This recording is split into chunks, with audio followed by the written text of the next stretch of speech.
Sunny, Vancouver. It was supposed to be raining today at RovoCon. I'm not actually in the convention center, it's behind me. But we're here on the south shore, so we've got this river, and that's the north shore on the other end. I don't know if you can see them, but those two little bumps on the mountain over there, those are the lions of the Lions Gate Bridge. Anyway, I got on this morning on a flight. I'm going back home tonight, so I'm just having fun in Vancouver. I kind of grew up here, so it's good to come home. But so far at RovoCon, we've been building out a lot of agents, so spending a lot of time talking about how do we use and manage agents to do things. And I've just been meeting different folks there, including two wonderful people, both named Karina, with slightly different spellings, but getting their perspective on how they can bring back learnings to teams. Be on the lookout for an interview I did with them very soon. That's still processing. And met a couple of Jira admins who are looking at different ways they can use Rovo to help their teams internally. Some of them are also looking to figure out ways to offer tips and tricks to their team on a regular basis. So I'm working on a Rovo agent to help do that. My theory is we can have Rovo take a look at how our team operates and what we do within Jira or Confluence or Atlassian products, and then give us tips on that usage. I don't know if I can get there with the prompting though. You also might be hearing a seaplane land. There's a seaplane dock right under me right there. So it might get very loud in just a minute.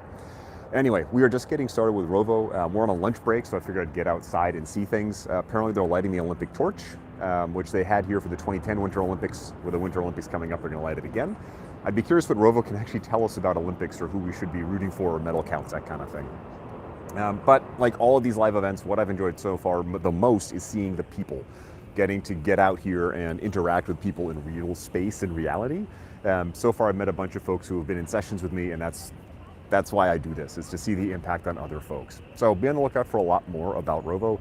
I'll be exploring more specific use cases, mainly with agents, and figuring out how do I prompt better. I picked up in San Francisco on Wednesday using Markdown in my prompts, and that helps ensure the agent can find things in that big list of information. It can use them kind of like headers, but also makes it easier for me as a human to read them. My initial prompts were very short, and this is because I was not used to prompting. But what I've started to learn is really we should have longer prompts that give the agent more to work with. Again, what we get out of the agent is limited to what we put in and the data it has available. I can't really fix the data, but what I can do is do a better prompt. I can find a way to instruct the agent to give me something, whether that's how to respond or what to use. So be on the lookout for some tips and tricks for me on that. Sorry, this seaplane is coming in. Here, I'll turn you a little so you can see it. That little guy right there. It's a small one. Might be a beaver, I forget. Otters have two engines, I think. Beavers just have one. So digging into Rovo and mainly focusing on the prompting. Again, that'll be the biggest skill I learn in Rovo, and it's probably the best one for folks to focus on if they don't have a lot of time. Of course, there are other things we need to learn about the system, but that's going to be the biggest takeaway for me, because no matter what AI system I use, prompting is going to be a thing. And even in 5 or 10 years, when the other technology has improved, prompting will still be a thing. That little plane is now just idling. It's going to come, come on right over here. Welcome to chat, folks. I'm just kind of recounting what I've been doing here at RovoCon in Vancouver, but if you've got questions, put them in chat. I can see it down here. Arsenal, welcome. They are really revving that engine. Okay, I think they're done. We also have over here, that boat right there is the public transit connection between the North and South Shore. So I've taken that ferry a lot as a kid, which was fun. And I'll keep turning you. There's a gigantic killer whale outside of RovoCon, which is also kind of cool. It's in this convention center. That thing's about 20 feet tall, just as a heads up. I'll keep turning you. And this is the Olympic torch they're going to light soon. So I might run out and watch them light the Olympic torch. I also just wanted an excuse to come to Vancouver, in addition, of course, to meet people and talk about Rovo.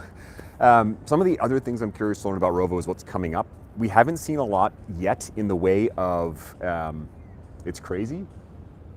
Dance, what is crazy? Help me out. The seagull just came to say hi.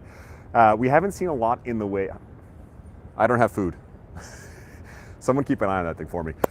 We haven't seen a lot in the way of like new features necessarily being announced here. What I'm really curious to learn about is more on the permission side. How do I only allow people in a certain Atlassian group to use the tool?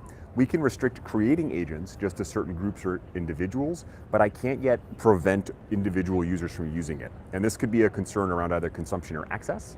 Rovo does respect our underlying permissions, so I don't have to worry about that. It's more about people using it and consuming any credits I have or anything like that. I do like the control on the agent creation side. It'd be very easy for multiple people to end up building the same type of agent. And again, with the prompting, the more thought and effort we can put into building a good prompt, the better the outcome of the agent will be. So we want to focus that a lot. Dan Nevelen, hi.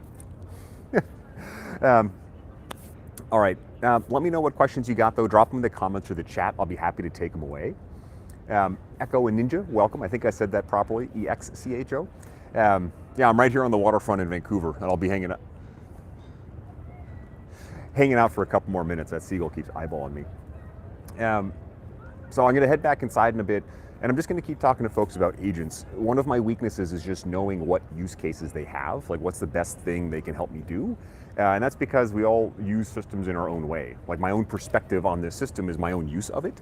And because I don't work at a big company anymore, I'm a creator and instructor, I don't have as much exposure to the pain that people need to solve. So I'm really curious to learn from the other folks here at Vancouver RovoCon, like what are the pain points they are solving with Rovo? How do they encourage their team to bring up pain points? And I see this across systems, it's not unique to Rovo. Things like building automations in Jira also has the same kind of challenge. I'm gonna turn us again, I wanna look at that ferry, there we go. That's more inviting than that seagull is gonna take a bite out of me. So I'm curious to learn how folks are approaching finding problems to solve with Rovo, and then how are they building them out. It's called a C-bus.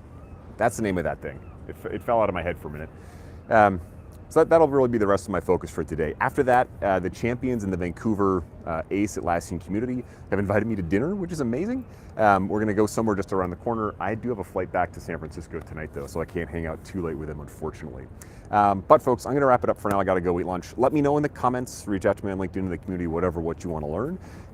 Thank you all for joining, and I hope I can help you learn something. I'm really enjoying this. I'm learning a lot of good stuff, so let me know what I can bring back to you to help you all out.